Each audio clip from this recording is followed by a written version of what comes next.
Dans un article percutant, le journaliste Éric Yvan Lemay écrivait qu'il avait pu avoir accès à des centaines de dossiers médicaux. Ce sont pourtant des renseignements protégés par la confidentialité.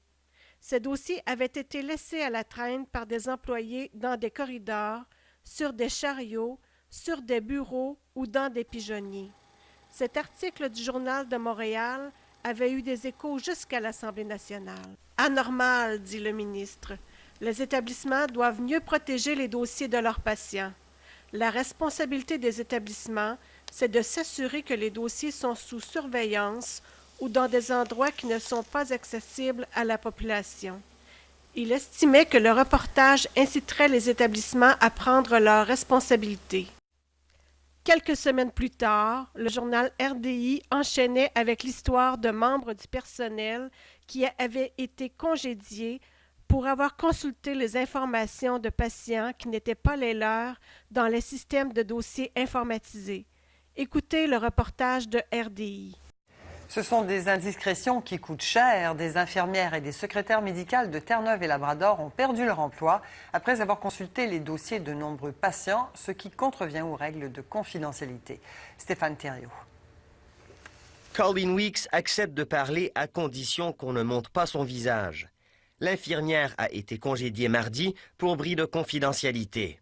Elle a consulté sans autorisation les dossiers médicaux de 122 patients. Je ne vois pas comment je peux aider les gens si je n'ai pas accès à leurs dossiers, dit-elle à une journaliste de la CBC. Mais le problème n'est pas si simple. L'infirmière a consulté les dossiers médicaux de patients qui n'étaient pas les siens. Elle est allée voir ce que contenait le dossier de son ex-mari, d'un ami aux prises avec des drogues et même d'un locataire qui louait son appartement. La présidente directrice générale de la Régie de santé condamne sans équivoque son comportement. Si vous ne soignez pas un patient, vous n'avez pas le droit d'aller consulter son dossier, dit-elle. Le cas de Colleen Weeks n'est pas unique. Depuis avril 2011, une autre infirmière, une infirmière auxiliaire et 2 secrétaires ont été congédiés pour bris de confidentialité. Selon Colleen Weeks, les médecins et les infirmières en santé mentale se servent librement des dossiers médicaux des membres de leur famille ou de qui que ce soit. Même si des vérifications sont faites au hasard, c'est une plainte venant du public qui a alerté la direction de la Régie de santé. L'infirmière congédiée ne compte pas en rester là. Elle dit avoir contacté un avocat pour lutter contre son congédiement.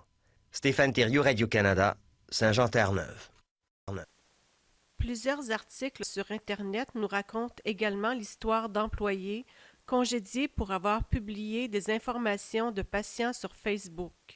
Selon leurs commentaires, ils ne savaient pas qu'ils ne pouvaient pas publier ces informations sur leur mur de Facebook. Par exemple, cette histoire de photos de bébés mourants posées, postées sur Facebook. Selon la responsable, il faut apprendre comment se comporter sur les réseaux sociaux, mais des actions de ce genre doivent être fermement condamnées. Et aussi l'histoire de cet employé qui a photographié les fesses de son patient pour ensuite publier la photo sur Facebook. C'est trop drôle, il faut que je prenne ça en photo, aurait-elle déclaré à ses collègues. Elle a été poursuivie pour voyeurisme.